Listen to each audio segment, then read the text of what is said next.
ಓಂ ಶಾಂತಿ 26/2/2026 ಪ್ರಾತಃ ಮುರಳಿ. ಮಧುರ ಮಕ್ಕಳೇ, ಸುಖ ಕೊಡುವಂತಹ ಒಬ್ಬ ತಂದೆಯನ್ನು ನೆನಪು ಮಾಡಿ ಈ ಸ್ವಲ್ಪ ಸಮಯದಲ್ಲಿ ಯೋಗ ಬಲವನ್ನು ಜಮಾ ಮಾಡಿಕೊಳ್ಳಿ. ಅದು ಅಂತಿಮದಲ್ಲಿ ಬಹಳ ಕೆಲಸಕ್ಕೆ ಬರುವುದು. ಪ್ರಶ್ನೆ: ಬೇಹದ್ದಿನ ವೈರಾಗಿ ಮಕ್ಕಳಾದ ನಿಮಗೆ ಯಾವ ಸ್ಮೃತಿ ಸದಾ ಇರಬೇಕು? ಉತ್ತರ: ನಮ್ಮದು ಇದು ಪತಿತ ವಸ್ತ್ರವಾಗಿದೆ.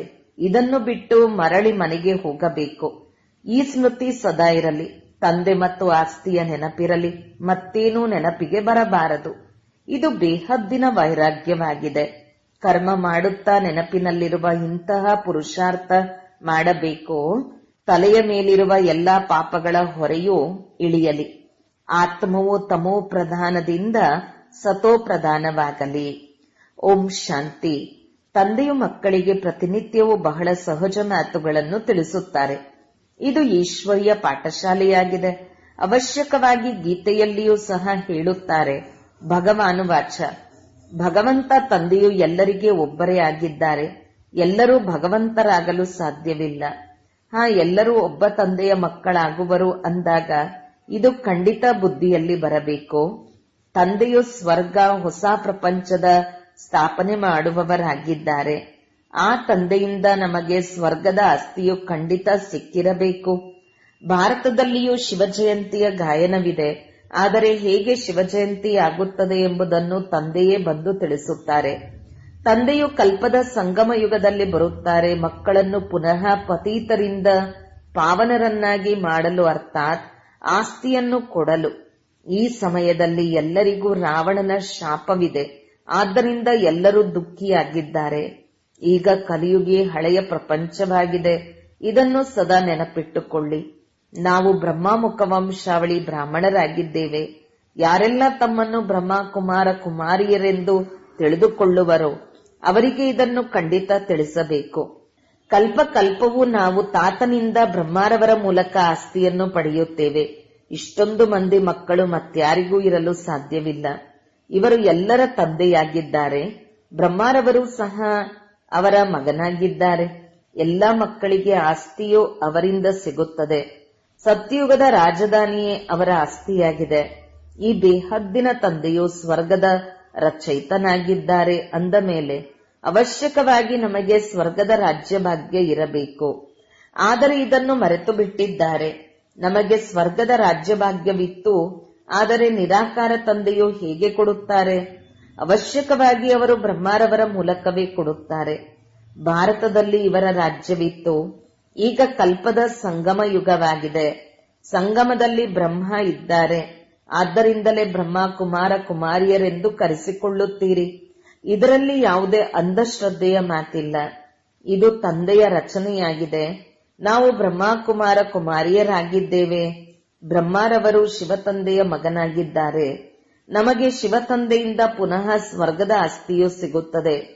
ಮೊದಲು ಸಿಕ್ಕಿತು, ಅದಕ್ಕೆ 5,000 ವರ್ಷಗಳಾಯಿತು. ನಾವು ದೇವಿ ದೇವತಾ ಧರ್ಮದವರಾಗಿದ್ದೇವೆ. ಕೊನೆಯವರೆಗೂ ವೃದ್ಧಿಯಾಗುತ್ತಿರುತ್ತದೆ. ಹೇಗೆ ಕ್ರಿಸ್ತನು ಬಂದನು, ಕ್ರಿಶ್ಚಿಯನ್ ಧರ್ಮವು ಇಲ್ಲಿಯವರೆಗೆ ಇದೆ, ವೃದ್ಧಿ ಹೊಂದುತ್ತಿರುತ್ತದೆ. ಕ್ರಿಸ್ತನ ಮೂಲಕ ನಾವು ಕ್ರಿಶ್ಚಿಯನ್ನರಾದೆವು ಎಂದು ಅವರಿಗೆ ತಿಳಿದಿದೆ. ಇಂದಿಗೆ 2,000 ವರ್ಷಗಳ ಮೊದಲು ಕ್ರಿಸ್ತನು ಎಂದು ಹೇಳುತ್ತೀರಿ ಅಂದಾಗ ತಂದೆಯು ಬಂದು ನೀವು ಏನು ಹೇಳುತ್ತಿದ್ದೀರಿ ಎಂಬುದನ್ನು ನೆನಪು ತರಿಸುತ್ತಾರೆ. ನೀವು ತಿಳಿದುಕೊಂಡಿದ್ದೀರಿ, ನೀವೇ ಬ್ರಹ್ಮ ಕುಮಾರ ಕುಮಾರಿಯರೆಂದು ಕರೆಸಿಕೊಳ್ಳುತ್ತೀರಿ. ಮನುಷ್ಯರು ಇಷ್ಟು ಕಲ್ಲು ಬುದ್ಧಿಯವರಾಗಿದ್ದಾರೆ. ಅವರಿಗೆ ಈ ಬಿಕೆಗಳು ಯಾರು, ಈ ಮಮ್ಮ ಬಾಬಾ ಯಾರು ಎಂಬುದನ್ನು ಸಹ ತಿಳಿದುಕೊಂಡಿಲ್ಲ. ಇವರು ಯಾವುದೇ ಸಾಧು ಸಂತ ಅಲ್ಲ. ಸಾಧು ಸನ್ಯಾಸಿಗಳಿಗೆ ಗುರುಗಳೆಂದು ಹೇಳುತ್ತಾರೆಯೇ ಹೊರತು ಮಾತಾಪಿತರೆಂದು ಹೇಳುವುದಿಲ್ಲ. ಈ ತಂದೆಯಂತೂ ಬಂದು ದೈವಿ ಧರ್ಮದ ರಾಜ್ಯವನ್ನು ಸ್ಥಾಪನೆ ಮಾಡುತ್ತಾರೆ. ಇಲ್ಲಿ ಈ ಲಕ್ಷ್ಮೀನಾರಾಯಣ ರಾಜಾರಾಣಿಯ ರಾಜ್ಯ ಮಾಡುತ್ತಿದ್ದಾರೆ.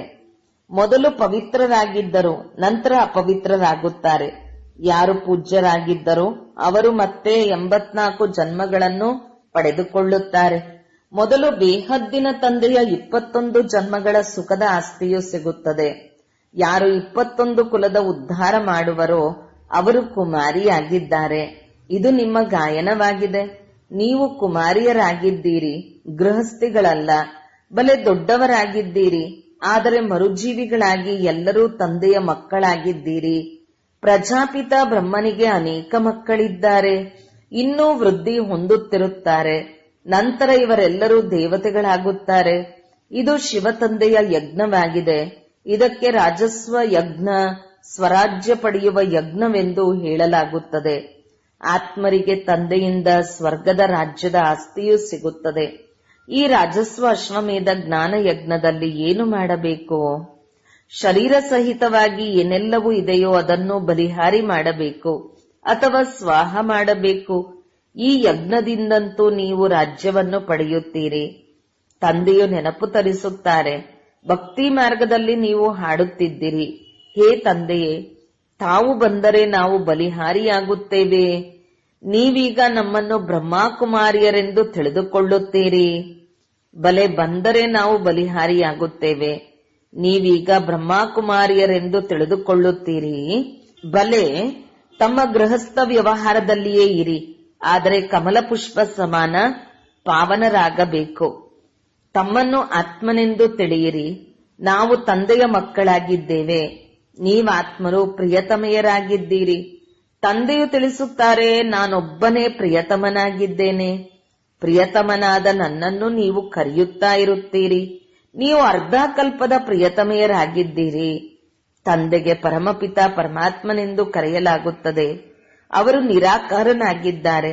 ಆತ್ಮವು ನಿರಾಕಾರಿಯಾಗಿದೆ. ಅದು ಈ ಶರೀರದ ಮೂಲಕ ಪಾತ್ರವನ್ನಭಿನಯಿಸುತ್ತದೆ. ಭಕ್ತಿ ಮಾರ್ಗದಲ್ಲಿಯೂ ನೀವು ಪಾತ್ರವನ್ನಭಿನಯಿಸಬೇಕಾಗಿದೆ. ಭಕ್ತಿ ಎಂದರೆ ರಾತ್ರಿಯಾಗಿದೆ. ಅಂಧಕಾರದಲ್ಲಿ ಮನುಷ್ಯರು ಮೋಸ ಹೋಗುತ್ತಾರೆ. ದ್ವಾಪರದಿಂದ ಹಿಡಿದು ನೀವು ಮೋಸ ಹೋಗಿದ್ದೀರಿ. ಈ ಸಮಯದಲ್ಲಿ ಮಹಾ ದುಃಖಿಯಾಗಿ ಬಿಟ್ಟಿದ್ದೀರಿ. ಈಗ ಹಳೆಯ ಪ್ರಪಂಚದ ಅಂತ್ಯವಾಗಿದೆ. ಈ ಹಣ ಇತ್ಯಾದಿ ಎಲ್ಲವೂ ಮಣ್ಣು ಪಾಲಾಗುವುದು. ಬಲೆ ಕೆಲವರು ಕೋಟ್ಯಾಧೀಶ್ವರರಾಗಿದ್ದಾರೆ, ರಾಜರಿದ್ದಾರೆ. ಮಕ್ಕಳು ಜನ್ಮ ಪಡೆದರೆ ಈ ಧನವು ನಮ್ಮ ಮಕ್ಕಳಿಗಾಗಿ, ನಮ್ಮ ಮೊಮ್ಮಕ್ಕಳು ಮರಿಮಕ್ಕಳು ತಿನ್ನುವರು ಎಂದು ತಿಳಿಯುತ್ತಾರೆ. ಆದರೆ ತಂದೆಯು ತಿಳಿಸುತ್ತಾರೆ, ಯಾರೂ ತಿನ್ನುವುದಿಲ್ಲ. ಈ ಪ್ರಪಂಚವೇ ಸಮಾಪ್ತಿಯಾಗಲಿದೆ. ಇನ್ನು ಸ್ವಲ್ಪವೇ ಸಮಯವಿದೆ.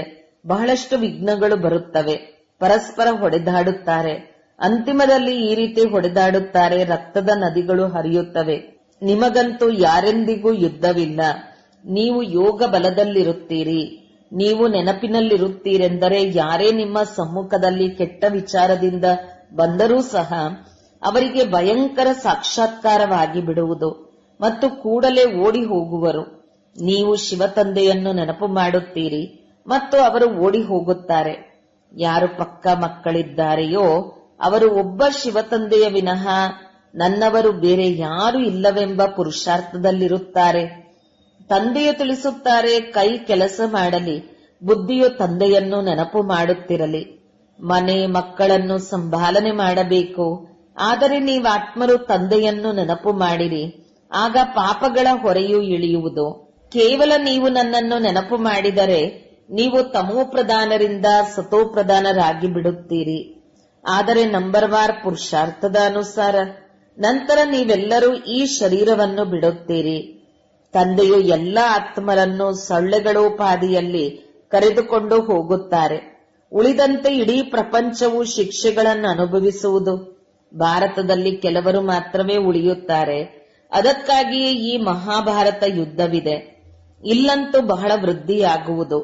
ಪ್ರದರ್ಶನಿ, ಪ್ರೊಜೆಕ್ಟರ್ ಇತ್ಯಾದಿಗಳ ಮೂಲಕ ಎಷ್ಟೊಂದು ಮಂದಿ ಕೇಳುತ್ತಾರೆ. ಅವರು ಪ್ರಜೆಗಳಾಗುತ್ತಾ ಹೋಗುತ್ತಾರೆ.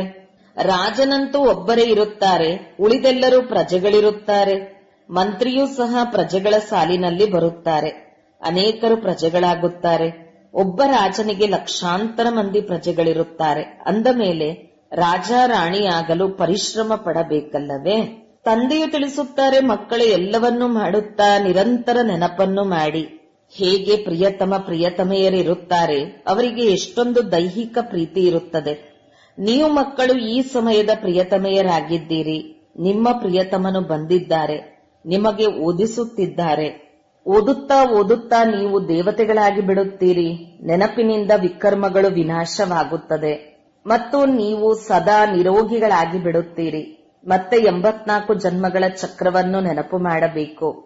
ಸತ್ಯಯುಗದಲ್ಲಿ ಇಷ್ಟು ಜನ್ಮಗಳು, ತ್ರೇತಾದಲ್ಲಿ ಇಷ್ಟು ಜನ್ಮಗಳು.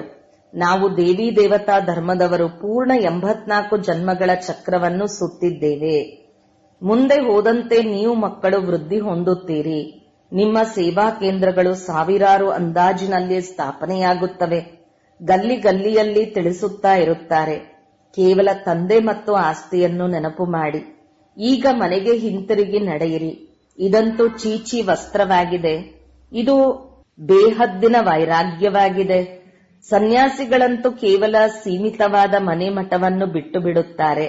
ಅವರು ಹಠಯೋಗಿಗಳಾಗಿದ್ದಾರೆ. ರಾಜಯೋಗವನ್ನು ಕಲಿಸಲು ಸಾಧ್ಯವಿಲ್ಲ. ಈ ಭಕ್ತಿಯೂ ಸಹ ಅನಾದಿಯಾಗಿದೆ ಎಂದು ಹೇಳುತ್ತಾರೆ. ಆದರೆ ತಂದೆಯು ತಿಳಿಸುತ್ತಾರೆ, ಈ ಭಕ್ತಿಯು ದ್ವಾಪರದಿಂದ ಆರಂಭವಾಗುತ್ತದೆ. 84 ಪೀಳಿಗೆಗಳಲ್ಲಿ ಬಂದು ನೀವೀಗ ತಮೋಪ್ರಧಾನರಾಗಿದ್ದೀರಿ. ನೀವೇ ದೇವಿ ದೇವತೆಗಳಾಗಿದ್ದೀರಿ. ನಾವೇ ಕ್ರಿಶ್ಚಿಯನರಾಗಿದ್ದೆವು ಎಂದು ಕ್ರಿಶ್ಚಿಯನ್ನರು ಹೇಳುತ್ತಾರೆ. ಹಾಗೆಯೇ ನಾವು ಸತ್ಯಯುಗದಲ್ಲಿದ್ದೆವು. ತಂದೆಯು ದೇವಿ ದೇವತಾ ಧರ್ಮವನ್ನು ಸ್ಥಾಪನೆ ಮಾಡಿದ್ದರು. ಯಾರು ಲಕ್ಷ್ಮೀನಾರಾಯಣರಾಗಿದ್ದರೋ ಅವರೀಗ ಬ್ರಾಹ್ಮಣರಾಗಿದ್ದಾರೆಂದು ನೀವೀಗ ತಿಳಿದುಕೊಂಡಿದ್ದೀರಿ. ಸತ್ಯಯುಗದಲ್ಲಿ ಒಬ್ಬರೇ ರಾಜಾರಾಣಿ ಇದ್ದರು. ಒಂದು ಭಾಷೆ ಇತ್ತು. ಇದನ್ನೂ ಸಹ ಮಕ್ಕಳು ಸಾಕ್ಷಾತ್ಕಾರದಲ್ಲಿ ನೋಡಿದ್ದೀರಿ. ನೀವೆಲ್ಲರೂ ಆದಿ ಸನಾತನ ಧರ್ಮದವರಾಗಿದ್ದೀರಿ.